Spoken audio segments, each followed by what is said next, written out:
Bonjour à tous, après le top, les films que j'ai le plus aimé, on se retrouve avec le flop, les films que j'ai le plus détesté. Et si dans le top, je louais que cette année 2022 était quand même une année cinématographique très centrée sur la créativité, et ben s'il y a une chose qui ne change pas, c'est les films de merde. Et ben on va pouvoir un petit peu entrer dans le vif du sujet avec le flop 2022 de votre humble Mister Cult. Alors bien sûr, comme pour le top 2022, top 10, je vais vous mettre un petit peu, vous montrer la liste des films qui auraient pu être dans le flop, mais soit je les ai pas assez détestés, soit il n'y avait pas la place, soit ils me sont finalement quelque peu, comment dire, inintéressants ou ouais, indifférents pour que je les mette dans le top, quoi. Les 10 films, c'est vraiment des films que j'ai trouvé mauvais et que certains m'ont énervé au plus haut point. Dans les outsiders, on va dire, il y avait Moonfall, The Grey Man, La Proie du Diable, Warriors of Future, Love and Thunder, Men, Le Samaritain, Uncharted, Halloween Ends, Maigret, Le Secret de la Cité Perdue et Buzz l'éclair. Alors vous pouvez voir que comparé au top des mauvais films, j'en ai cité un peu moins, mais il faut dire aussi que les mauvais films, j'ai essayé un petit peu de m'en... Non, j'ai pas envie de voir ça. J'ai vraiment essayé d'esquiver, mais à un moment, quand tu es déçu d'un film, tu peux pas... Voilà, c'est comme ça, c'est le jeu.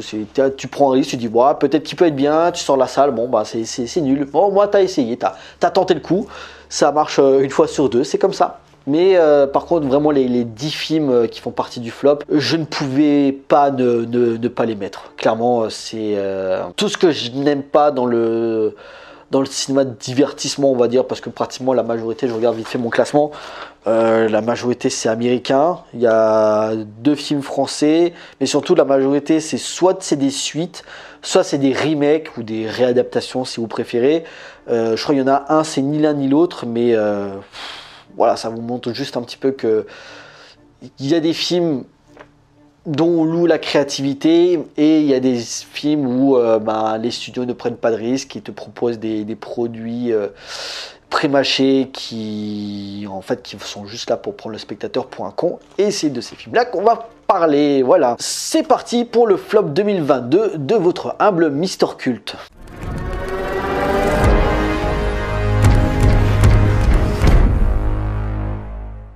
Numéro 10, Jurassic World Dominion, réalisé par Colin Trevorrow. Don't move. Bigger. Why do they always have to go bigger?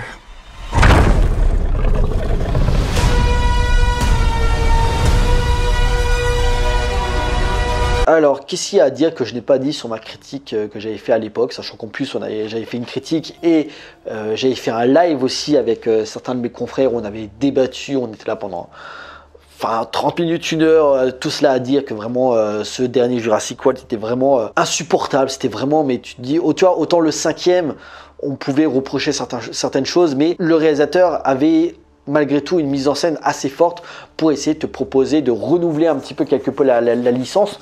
Là, Colin Trevorrow, c'est vraiment comme le 4e, vas-y, on prend pas de risque, on donne ce que les fans veulent. Donc outre les nouveaux personnages, on te remet les 3 de la première saga, donc le personnage de Sam Neill, Laura Dern et Jeff Goldblum. Les 3 personnages que tu avais appris à les apprécier dans les premiers films sont juste insupportables ici, enfin entre personnage de Sam Neill, Laura Dern, je sais plus comment il s'appelle, Hugh Grant, Alan Grant et comment ça s'appelle Laura Dern, Helen Sattler, un truc comme ça, professeur Sattler, où ça y est, maintenant on développe une histoire amoureuse, une relation amoureuse. Si tu fais, mais les gars, si vous voulez partir dans cette direction, ça fait déjà depuis le premier, enfin les 2-3 premiers films qu'il fallait faire.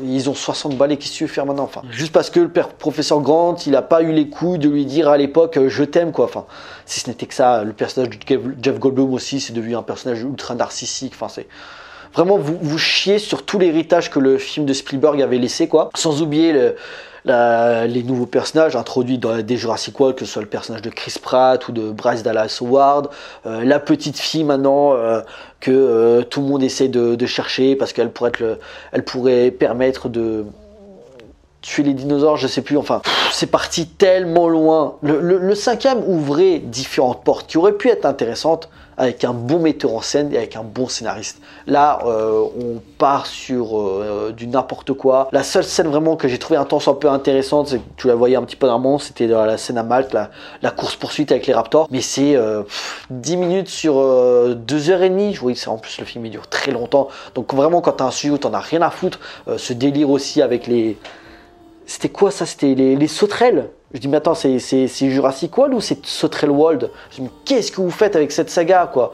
Vous partez tellement loin là où justement les premiers films avaient pu des fois éviter certains éléments du roman d'origine de Michael Crichton et de proposer un récit, un film d'aventure qui t'amène à malgré tout certains questionnements sur la nature, sur l'humanité, sur est-ce que tu peux te prendre est-ce que tu peux te prendre pour Dieu ou pas en essayant de créer la vie. Et vous partez sur cette direction qui finalement n'est pas très intéressante.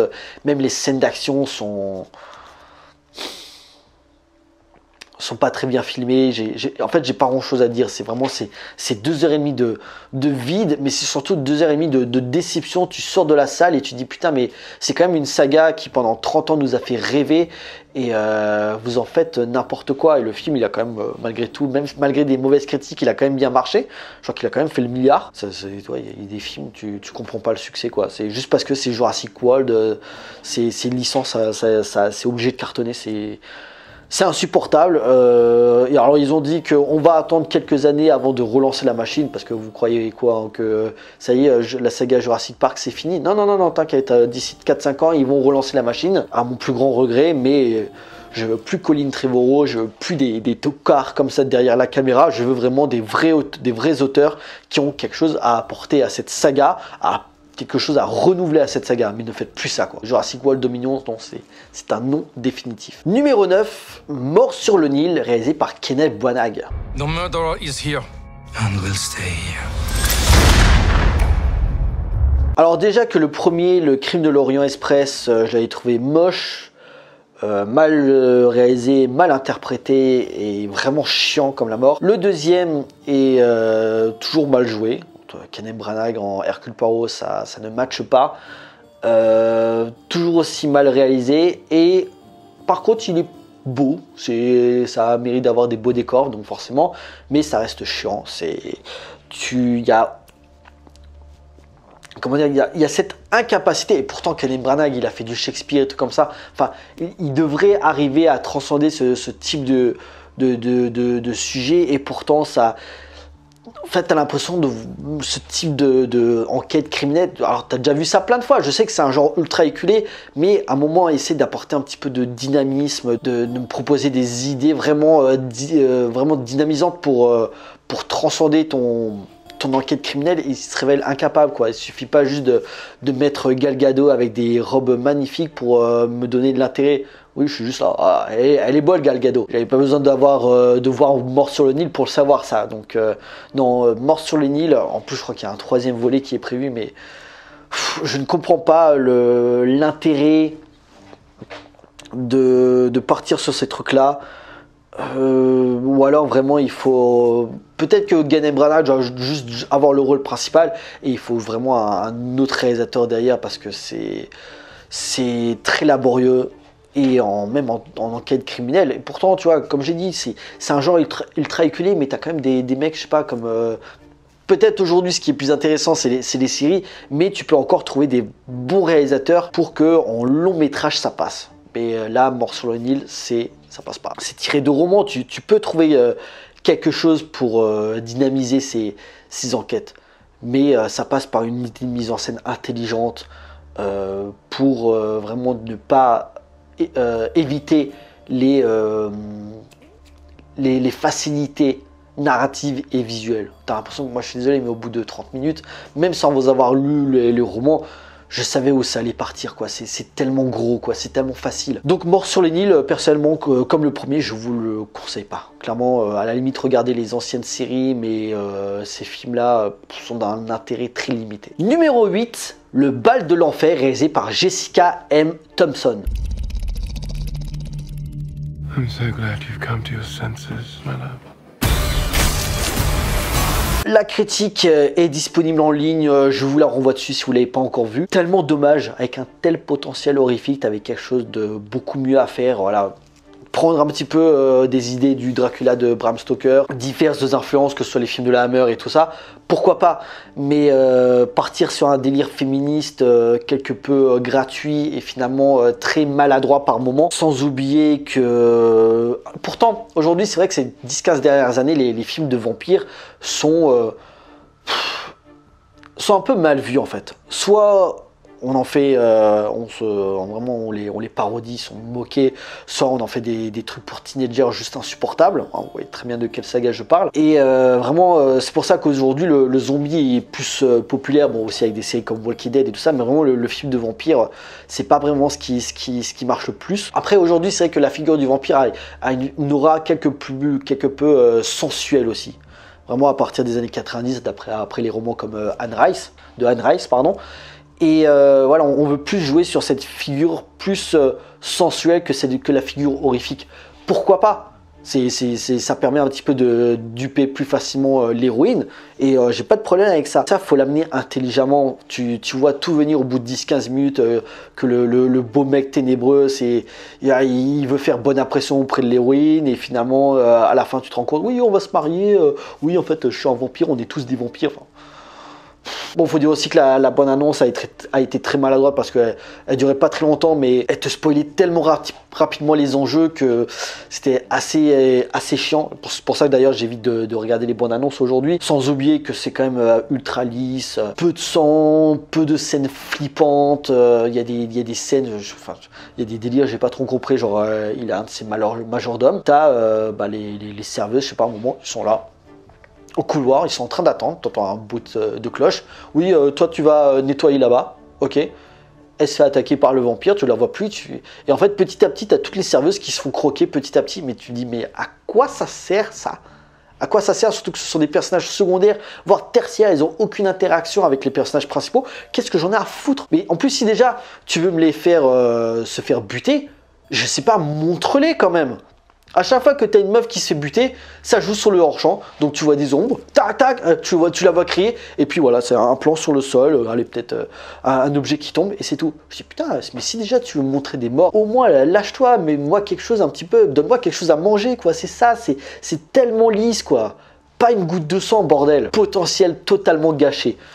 Donc non, à éviter. Numéro 7, Esther 2, les origines, réalisé par William Brett Bell. No matter what. That's the story of, that's the glory of love. Beaucoup de films d'horreur un petit peu dans le flop. Sans être un chef-d'œuvre, le premier Esther était quand même plutôt efficace. Mais on l'attendait même plus cette suite. Enfin, je veux dire, le premier il date quoi, de 2009-2010 ? Quand même en 2022. C'est aussi long que Avatar 2. Mais autant Avatar 2, je peux comprendre l'attente parce qu'il y avait tous les effets spéciaux et tout ça. Je veux dire, pourquoi vous avez attendu aussi longtemps pour Esther 2 ? Enfin, je veux dire, en 2022, qui sait qu'il y en avait quelque chose à foutre d'une suite ? Et encore, c'est même pas, comme je dis, c'est même pas une suite, c'est un préquel. Et par contre, le titre, il est mensonger. Hein. Parce que te dire que oui, c'est les origines, c'est pas vrai.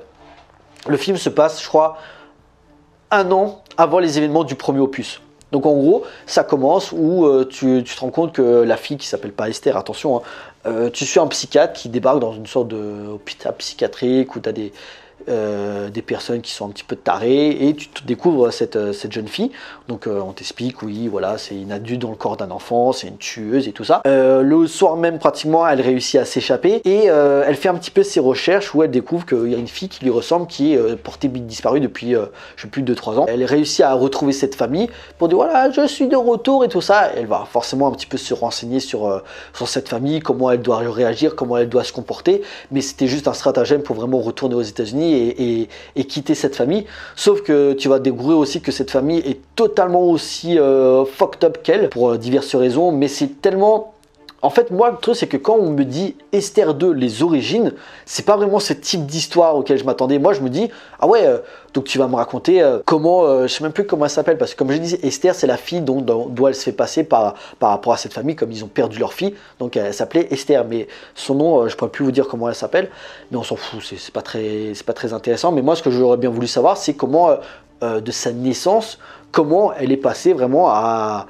du mauvais côté, comment elle est devenue une tueuse psychopathe. Est-ce que c'est par rapport, je sais pas, sa mère qui l'a reniée, est-ce que sa mère l'a frappée quand elle était jeune, ou justement le fait qu'elle grandissait pas, je sais pas, et du coup elle est peut-être partie dans un délire maniaque à se mettre à tuer tout le monde, tu vois. J'aurais bien voulu savoir comment, peut-être via sa famille, elle a basculé du côté obscur, quoi. Jamais ne traite ça, comme j'ai dit, ce film se passe 1 an avant les événements du premier opus, donc aucun intérêt en fait. C'est pas les origines, c'est je sais pas, c'est un spin-off, c'est un rip-off, appelez ça comme vous voulez, je m'en fous, mais ça n'a aucun intérêt. Et du coup, ben, tout ce délire avec cette famille, qui en plus, ben, forcément, ont des secrets quelque peu chelous, ben, donc déjà, tu t'attaches pas déjà à elle, parce que dans le premier, tu n'avais pas d'attachement, tu découvrais petit à petit sa véritable nature, donc le fait de la revoir, moi personnellement, j'avais pas d'empathie,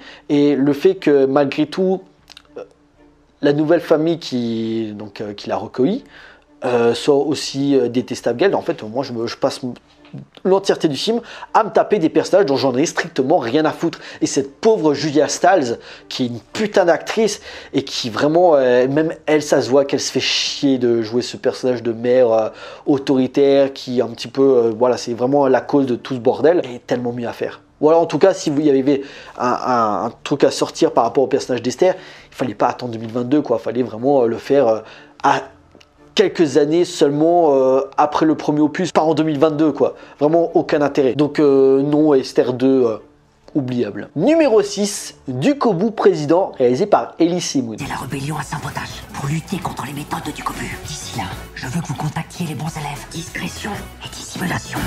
Ducobu président. Numéro 5, alors non, je déconne, on va aller rapidement, hein. Vraiment, je suis pas fan de la saga Ducobu, je crois que j'avais vu le premier, le 2, et j'avais rien d'autre à regarder ce jour-là, je dis bon vas-y on va jeter un coup d'œil, en plus ça dure pas très longtemps. Qu'est-ce que c'est navrant la saga Ducobu, je comprends pas comment une telle saga soit si populaire, soit fasse autant d'entrées, et qui sont déjà à un 4e opus, je crois qu'il y a même déjà un 5e qui est en préparation, je dis mais ça intéresse les gens Ducobu, vous savez vraiment ça vous intéresse ça? Je ne comprends pas l'intérêt de cette saga. C'est réalisé, mais c'est encore pire qu'un téléfilm sur TF1. Les acteurs sont navrants. Même Elie Seamoun, son personnage devient tellement caricatural, t'en peux plus. Enfin, au bout de 4 épisodes, on a compris que t'arriveras pas à arnaquer Ducobu. Enfin, faut passer à autre chose, tu vois. Je sais pas, à la limite, je sais pas, faites une BD adaptée Spirou, ça avait déjà été adapté malheureusement, mais refaites un reboot de Spirou, je sais pas, il y a tellement de BD françaises qui ont vraiment du potentiel pour que ça soit drôle, avec de l'aventure divertissant, mais du coup, même pour les enfants, enfin, il y avait des gens il y avait pratiquement que des familles qui étaient là, enfin, à la sortie de la salle, même les enfants, ils étaient gênés, je dis, mais, ah maman, plus jamais tu m'emmenais voir ça, c'était ultra gênant quoi, j'ai l'impression que mon cerveau il avait été aspiré. Donc non, du coup mon président, on va aller assez rapidement, non, à éviter, faut vraiment arrêter avec cette saga. Numéro 5, Pinocchio, réalisé par Robert Zemeckis. You will always be my real boy. Ah là là là là là là, c'est tout ce que je n'aime pas chez Disney. Voilà, ça fait des années que ça dure maintenant, hein, des remakes live entre le Roi Lion, Aladdin, qu'est-ce qu'il y a eu encore comme truc de merde là, La Belle et la Bête, enfin tous ces trucs là, j'ai dit non, Mulan aussi pareil, c'était... Non, arrêtez. Stop. Enfin, moi je dis arrêtez, stop, mais bon, ça intéresse encore les gens de voir ça, puisque ça cartonne, donc le public Disney, voilà, et à qui a sa cause, hein, on peut pas nier, hein, mais moi je n'en peux plus. En fait, le truc c'est que Le film m'intriguait dans une certaine mesure, mais pas par rapport à Pinocchio, par rapport à le fait que ça soit un remake live. Moi, c'était par rapport à Robert Zemeckis, qui est pour moi l'un des réalisateurs les plus importants, qui essaie toujours de renouveler le langage cinématographique, que ce soit narratif, visuel. Enfin, moi, personnellement, je le mets toujours au même niveau qu'un Jackson, qu'un Del Toro, qu'un James Cameron, tu vois, il a toujours essayé de, dans ses derniers films, tu le vois, hein, Bienvenue à Marwen, Flight, tous ces mecs. Pour moi, ce mec, c'est un génie. Il n'est pas reconnu à sa juste valeur. J'ai l'impression qu'on se souvient juste de Robert Zemeckis pour Qui veut la peau de Roger Rabbit, Forrest Gump et la trilogie Retour vers le futur. Mais putain, regardez ce qu'il fait. Regardez ce qu'il fait, c'est dingue visuellement, ça déborde d'idées dans son cinéma. Voilà, j'avais quand même, malgré tout, je me dis comment il va réussir à se dédouaner des producteurs Disney qui vont te dire bon, il faut que tu fasses comme ça, comme ça, comme ça, mais qu'il y mette un petit peu de sa mise en scène. Et c'est navrant de voir qu'il a juste joué la facilité, il te fait un remake live, plan par plan, avec quelques peu d'idées vraiment intéressantes, quoi. C'est vraiment du remake live, plan par plan, copier-coller. Tout ce que je regrette, que j'avais déjà reproché au Roi Lion. Aucune inventivité. Je dis, mais putain, mais elle est où ta folie, tu vois? Elle est où ta folie visuelle, Robert Zemeckis? Là où tu me faisais... Pardon, j'ai beaucoup mangé. Hein, c'est beaucoup mangé pendant les 2-3 jours. C'est navrant de voir ça. Et surtout, tu vois, ça aurait été un Yes Man. J'aurais dit, je suis même pas étonné. Mais devant d'un génie comme Robert Zemeckis, ça la fout mal, quoi. Là où, quelques mois plus tard, qu'est-ce qu'on s'est tapé? On s'est tapé la version de Guillermo del Toro qui est disponible sur Netflix, qui est sortie début décembre, qui est juste magnifique, où tu vois un travail d'adaptation. Tu vois, c'est pas juste je refais un copier-coller du dessin animé. Del Toro, il adapte le roman de base, donc forcément il s'accapare l'œuvre et il le lie à son univers voilà, gothique, assez monstrueux, enfin voilà, tout ce que représente le cinéma de Guillermo del Toro. Mais j'aurais quand même pensé que Robert Zemeckis, qui fasse un remake live, pourquoi pas, tu vois, mais qui quand même propose des idées visuelles, des idées de mise en scène un petit peu pour transcender son sujet, ce qui finalement ne fait pas, quoi. À la limite, qu'est-ce que je garderais? La scène où t'as Pinocchio avec les enfants, là, ils arrivent dans le sorte de parc d'attractions. Je trouvais que visuellement, il y avait quand même... C'était plutôt beau, c'était assez plutôt bien filmé. Enfin, le montage et l'enchaînement, c'était plutôt intéressant. Mais bon, ça dure 2 minutes. Et Tom Hanks dans le rôle de Geppetto, mais parce que c'est Tom Hanks et il est toujours aussi excellent, même quand il joue dans un film de merde. Dommage. Numéro 4, Les Animaux Fantastiques, les secrets de Dumbledore, réalisé par David Yates.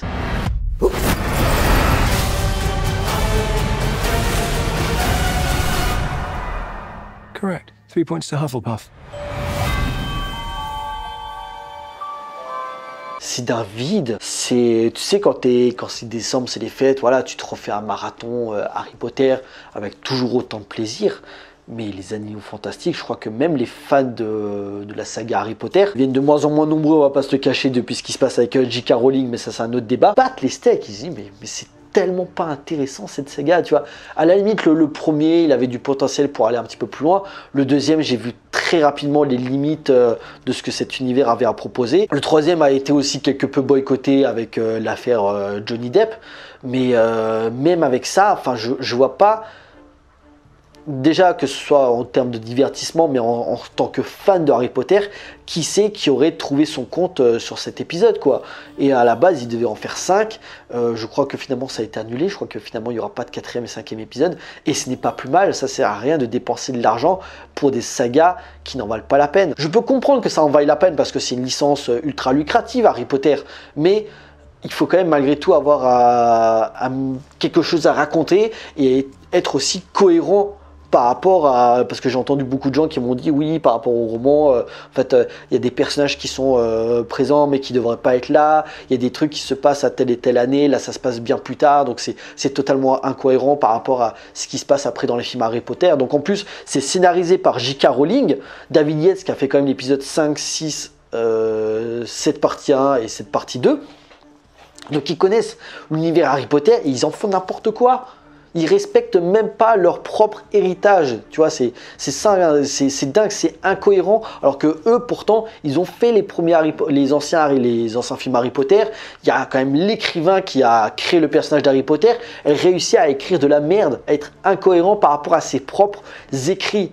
C'est quand même honteux, putain. Donc non, les Animaux Fantastiques, le fait aussi que ça soit très... quand tu as un sujet où tu n'en as strictement rien à foutre avec des personnages inintéressants, je crois que la seule scène qui m'a un tant soit peu réveillé, c'était quand à un moment ils sont dans les grottes là, avec les scorpions là, ou je sais plus quoi. Voilà, et genre pour s'échapper, ils sont obligés d'être comme des scorpions, c'était un petit peu drôle. On lance un sort à ta baguette, mais de façon tellement anecdotique. Donc c'est navrant avec cette saga qui quand même avait fait rêver des millions de jeunes, dont j'en faisais partie à l'époque. Donc non, les Animaux Fantastiques, ça a fait plouf. On s'est tapé 3 films, ils ont essayé, ça n'a pas marché.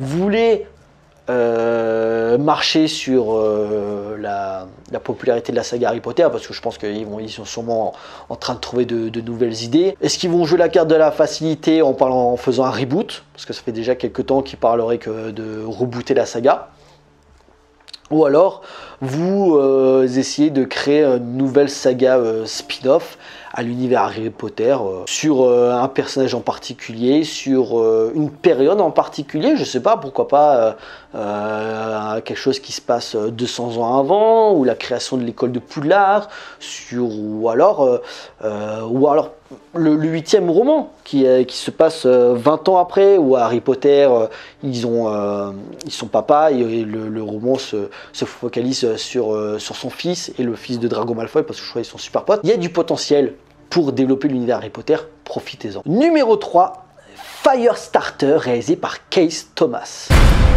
I don't want to hurt anyone, but it feels kind of good.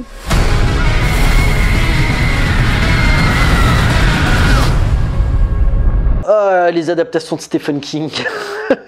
Firestarter avait déjà été adapté dans les années 80 par Mark Lester, si je dis pas de bêtises, le mec qui avait fait Commando, si je me souviens bien. Donc là, on aura fait une nouvelle adaptation réalisée par Case Thomas, qui avait fait The Vigil, que j'avais chroniqué, qui était un bon film d'horreur, vraiment une bonne ambiance, plutôt bien foutu, malgré le peu de moyens. Je me suis dit comment il va confirmer dans son deuxième film, et ben son deuxième film, ça a fait plouf, parce que Firestarter, c'est juste catastrophique, c'est honteux, visuellement c'est très moche, les acteurs, Zac Efron, il est tourné en ridicule, la gosse, elle essaie de faire comme elle peut, mais c'est compliqué quand les enjeux et l'écriture de ton personnage est aux fraises, même visuellement, je veux dire, les capacités du personnage, c'est quand même un personnage qui a la capacité de manipuler le feu, mais il faut voir comment elle utilise ses pouvoirs, ça fait à chaque fois, ça fait un gros pouf, ça fait un gros prout. Tu te dis, mais putain, on est en 2022.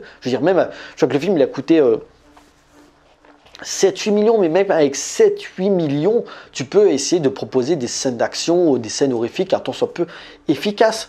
Juste un truc tout con, hein. Si je dis pas de bêtises, mon film de l'année, pour ceux qui ont vu le top, Everything Everywhere All at Once, je crois, si je dis pas de bêtises, je crois qu'il en a coûté entre 15 et 20. Le film dure 2h30 et il est blindé d'idées de mise en scène de centaines d'idées de mise en scène à la minute. C'est dingue, tu vois. Avec deux fois plus de budget, mais 15-20 millions, je veux dire, pour un blockbuster, c'est peanuts. Là, tu as quand même 7 millions. Une fille qui peut manipuler le feu, tu peux quand même essayer de te lâcher visuellement, et ça le fait jamais. Les interactions, les personnages, t'y crois pas une seconde, que ce soit la fille et le père joué par Zac Efron, les enjeux, les méchants qui sont juste très méchants. Enfin non, c'est très moche, c'est pas rythmé, c'est chiant, ça dure 1h30, et toute la tension que tu avais dans le roman de Stephen King est passée. Vraiment, on a tiré la chasse, et c'est vraiment, c'est parce que c'est Stephen King, donc comme ça cartonne depuis des années, en plus avec les succès du diptyque de ça aussi il y a quelques années, on se dit ouais, Stephen King c'est une valeur sûre, ça va être rentable, t'inquiète pas et tout ça. Croire que le roman Firestarter ça marche pas, parce que il y a des gens qui essayent un petit peu de réévaluer la première version avec Drew Barrymore. Autant ce remake est nul, enfin le premier, moi je vais pas le réévaluer, hein, ça reste aussi à chier hein, personnellement.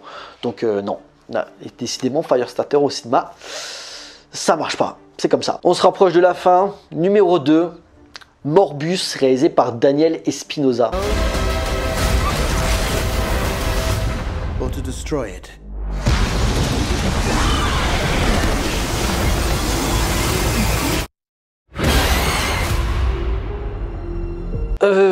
J'ai fait la critique à l'époque, je vous renvoie dessus si vous ne l'avez pas encore vu. Je vais aller assez vite parce que c'est vraiment sûrement le film qui pratiquement m'a le plus énervé cette année. Tout ce que je n'aime pas dans les films de super-héros modernes. Tu vois, on peut reprocher au MCU ou au DC Extended Universe, mais que ce soit les problèmes de scénario, de réalisation, ou trucs comme ça, mais un film qui se fout autant de ta gueule, un film qui vraiment manque de respect à tout fan de comics, ça faisait longtemps que c'était pas arrivé quand même. Lancer un Spider-Verse Sony avec les deux Venom, bon déjà que le deuxième l'année dernière c'était mon film que j'avais le plus détesté. Pendant quelques temps ça a failli l'être, finalement il y en a un autre en premier vous allez voir, mais pourtant, je veux dire, les ennemis de Spider-Man, l'univers de Spider-Man est quand même pourtant assez fascinant, intéressant, il y a un baissière de méchant avec un background plutôt intéressant à développer, il y a moyen de faire quelque chose, tu vois. Et tu te rends compte que s'il n'y a pas Spider-Man derrière, ses enjeux, le fait qu'il devienne un scientifique, il devienne vampire, mais s'il a vraiment pas d'adversaire vraiment à confronter, ça donne rien quoi, parce que le personnage de Matt, je sais plus comment il s'appelle le mec, joué l'ancien Doctor Who, bref, qui joue le bad guy, qui lui a accepté sa condition de vampire et qui se met à tuer des gens, mais les affrontements sont tout aussi ridicules. Je l'avais dit à l'époque, je crois il y a une scène vraiment où je me suis dit enfin une idée un petit peu, une idée de réalisation vraiment intéressante. C'est lors du combat final où tu as Morbus, je sais plus, il touche l'eau et avec ses pouvoirs en fait ça fait des ultrasons et tu as une nuée de chauves-souris qui attaque le méchant. Je dis super, de l'inventivité, une scène intéressante sur presque 2 heures de vide. Bon, ça a duré 30 secondes, malheureusement.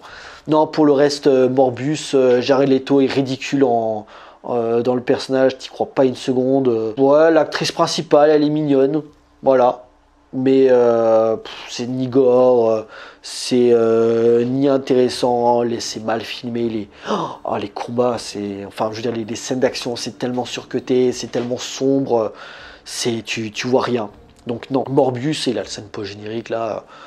En plus, tu sais même pas vraiment. Au bout du 3e film, tu sais pas. Est-ce que c'est le Sony Spider-Verse ou finalement c'est connecté au Marvel Cinematic Universe? Parce que tu as aussi dedans, d'un coup, tu as le personnage de Dooms, là, qui est joué par Michael Keaton, qui était le méchant dans Spider-Man Homecoming, qui vient voir Morbus, je suis fatigué, pour lui dire oui, je voudrais faire une équipe, on a un ennemi commun et tout ça. Et donc en gros, pendant 1h40, on fait passer Morbus pour un gentil, et finalement il va rencontrer le vautour, et du coup il va passer du côté obscur. Parce que c'est vrai que Morbus est un personnage quelque peu spécial, parce qu'il se considère pas vraiment comme un méchant, c'est juste que il a une maladie qui du coup le transforme en vampire. Il a affronté Spider-Man et aussi Blade, parce que forcément sa soif de sang, il peut pas s'arrêter, donc c'est pour ça que du coup il y avait des tensions par rapport à ça, mais c'est plus il a un destin tragique. Même moi je le considère pas vraiment comme un méchant, à la limite un anti-héros. D'en faire quelque chose de tellement lisse comme ça, c'est dommage, c'est dommage pour moi.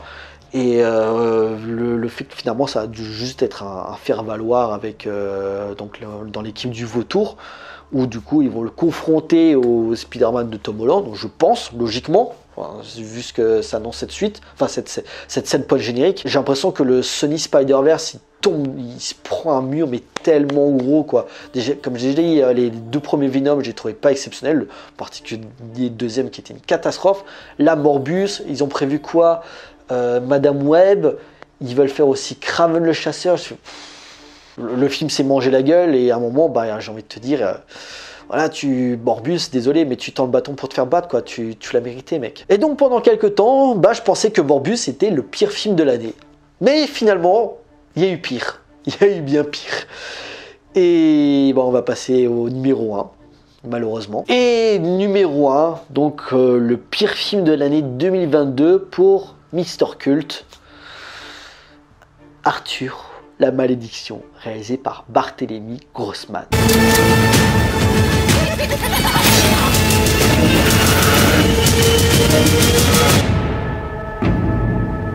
On va conclure rapidement sur ça parce que la critique est en ligne, vous pouvez aller le voir si vous voulez.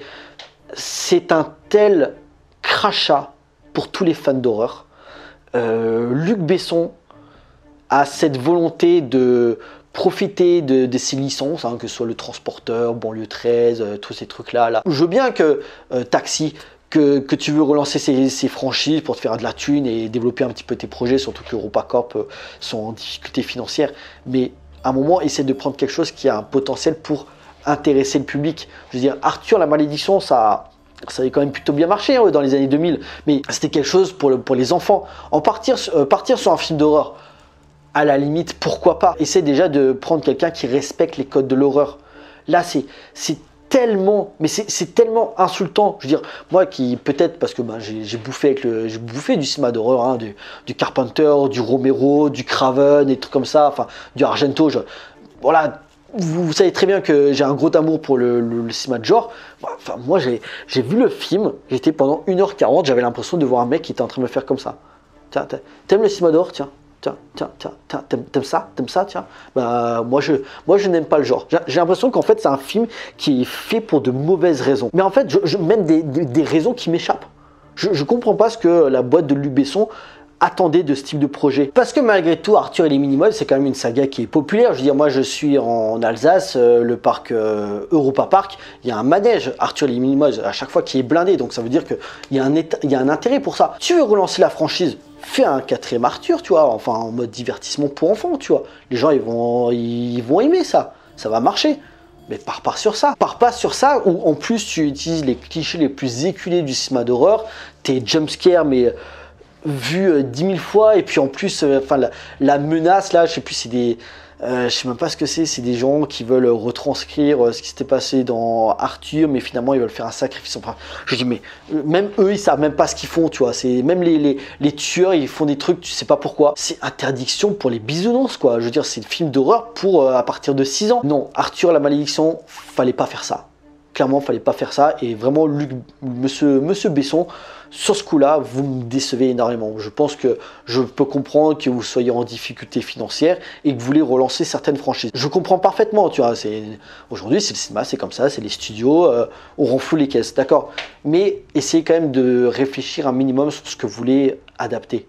Sur ce que vous voulez relancer comme franchise. Ne faites pas n'importe quoi. Parce que c'est quand même une franchise qui a marqué beaucoup de personnes. Tu le vois d'ailleurs même avec les adolescents dans le film, tu vois, genre l'anniversaire du personnage principal, ils sont en train de se remater Arthur et les Minimoys, donc parce que quand ils étaient petits, ils adoraient ça. Et il y a encore je pense des jeunes adolescents qui ont été marqués par les premiers films et qui ont adoré ça. Donc ne faites pas n'importe quoi. Là, Arthur et la Malédiction, mais les gens ils vont dire mais attends, c'est Arthur et les Minimoys ou c'est un film d'horreur qui se base, mais on ne connaît même pas la nature du projet, et quand tu vois le résultat, c'est non. C'est un gros pétard mouillé, ça ne fait ça chie sur l'héritage que vous avez vous-même développé, parce que les 3 premiers films ont été réalisés par lui, et même en tant que film d'horreur, ça ne fait pas peur. C'est ça ne fait pas peur. C'est vraiment du film d'horreur, mais pour bisounours, quoi. Donc non, Arthur la Malédiction ne devait pas exister. Arthur la Malédiction est le pire film de l'année 2022. Il n'y a aucune contestation possible. Voilà, on va arrêter de souffrir, on va arrêter de s'énerver. Ce flop 2022 est à présent terminé. J'espère qu'il vous a plu, on like, on partage comme d'habitude. Pensez aussi à me laisser des commentaires pour me dire si vous êtes d'accord avec moi sur ce flop 2022. Et également, n'hésitez pas à me mettre votre flop 2022, les films que vous avez le plus détestés. J'ai hâte d'avoir un petit peu vos avis et qu'on puisse un petit peu débattre. Si vous n'avez pas encore vu le top, je vous renvoie. Et sinon, on se retrouve pour la 3e et dernière partie qui sera consacrée au bilan de l'année 2022 sur la chaîne Mister Cult et les attentes pour 2023. Allez voir des films, passez de bonnes fêtes. Ciao!